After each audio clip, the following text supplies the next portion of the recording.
Hi, I'm blakerepine, and welcome to Strategy, Leadership, and Impact.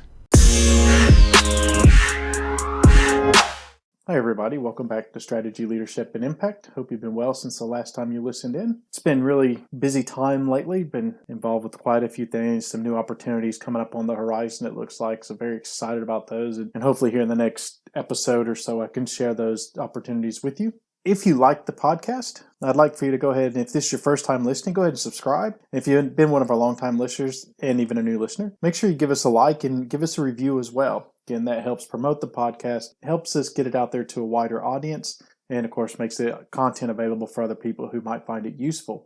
Still excited with how well that my new book, Soldier to Executive, Applying Army Leadership Principles to the Corporate World, has been doing. I've actually had quite a bit of feedback on the book, and so far it's been very positive. Again, thank you very much. If you've had a read, if you bought a copy, downloaded any book, whatever it is, thank you very much. And again, just like the podcast, if you like the book, go on whatever platform you bought it on, give me a like, give me a review, let other people know. That way it helps promote it so they can find it as well. Anyway, I won't waste very much time, and we'll get right into today's topic. I want to talk about why you need a personal value proposition.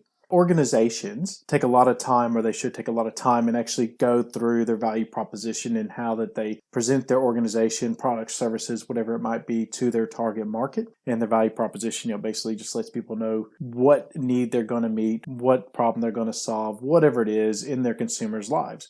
Well, if you think of yourself as a product or service, you are a product. You need to understand your value proposition so that whenever you go out to your consumer being whatever organization it is that you're going to work for, you need to understand what it is you bring to the table. Whenever I look at the value, your personal value proposition, I kind of break this down into two areas. The first area is you don't have a job, or if you're in a job you don't like and you're looking for a new job. Or two, you're wanting to progress in your current job, i.e. pay rise or promotion, whatever it might be. So let's step back and let's look at that looking for a new job. Could be you're in a role or a job that you're really not happy, or you feel like you've outgrown it, culture's bad, or you're just not a fit, you're just not challenged anymore, whatever it might be, you've decided to move on and you want to go find a new job. Or in the current environment, there's a number of people who are currently unemployed, looking for a new career or looking for a new job somewhere else. And so you see that as the unemployment numbers rise with certain types of jobs, certain level jobs, there's actually a high level of applicants. And even at the senior levels and the very high levels in the organizations, there's a large number of applicants, and you really need to stand out.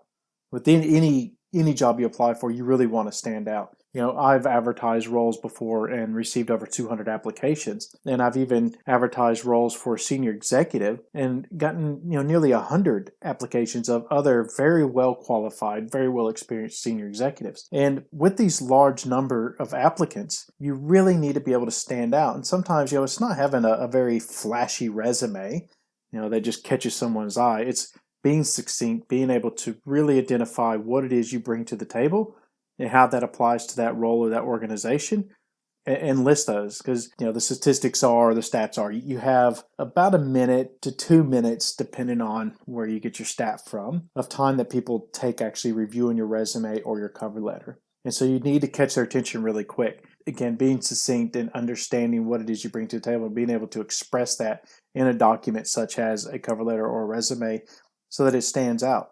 At least that might get you shortlisted for an interview, and that's a whole other thing. But also, like I just mentioned, it's understanding what you bring to the table. A lot of time, people tend to identify with their role or a title of a previous job or whatever it is. People say, what do you bring to the table? Well, I'm an accountant. Okay, that's your job. That's what you do. Or say, I'm a lawyer. I'm a manager. I'm a leader. Okay, well, that's what you do. How do you do it? What do you do that's different? I'll give you an example. In the past, I've advertised for an accountant at a business or a finance manager. Get 100 applicants. They're almost all going to have the exact same qualifications.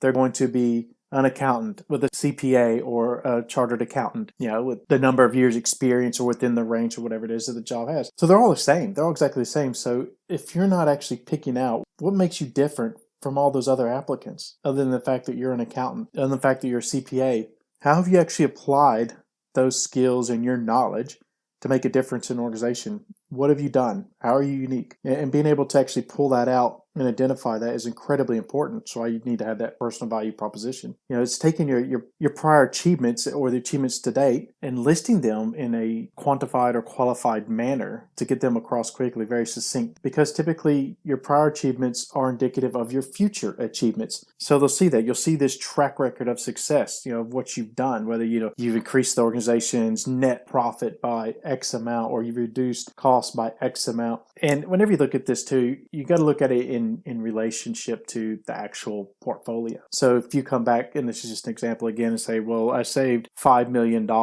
for the organization. Now, wow, that sounds like a lot, but if you look and you go, well, you had $1 billion budget, so $5 million was 0.5%. That's not very much. Then you could probably do that quite easily. If they start to look at things, tell the whole story as well.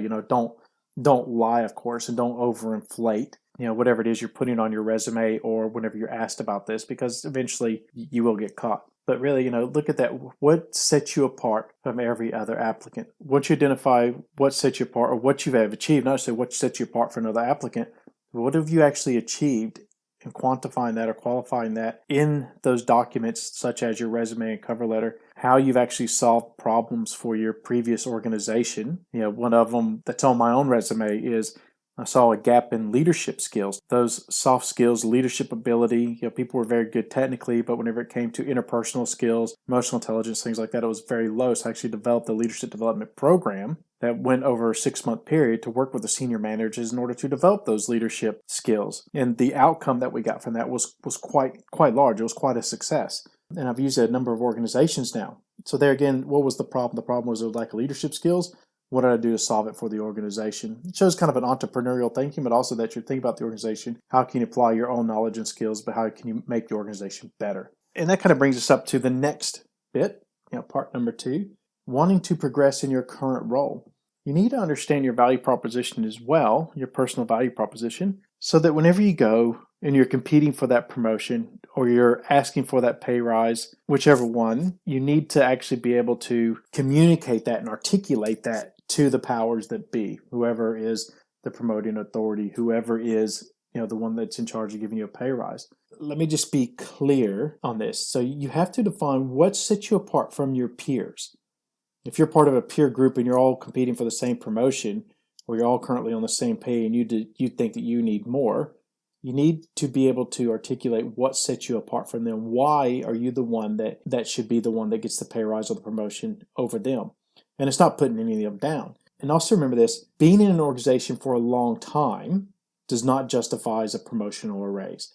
If you go to someone and you say, I deserve this is another thing too, you don't deserve anything and the company doesn't owe you anything. So just remember that. But if you go to your boss, supervisor, whatever you want to call them, you say, I deserve this because I've been working hard. Okay, so you've been working hard, so what? So is everybody else. Or you could say, well, I've been working harder than, this person over here. Well, don't compare yourself. Show me why you're different. What have you achieved that they haven't achieved? Just because you've been showing up every day, sitting at a desk for 10 years longer than everybody else, 5 years longer than everybody else, is not a justification for promotion or a raise.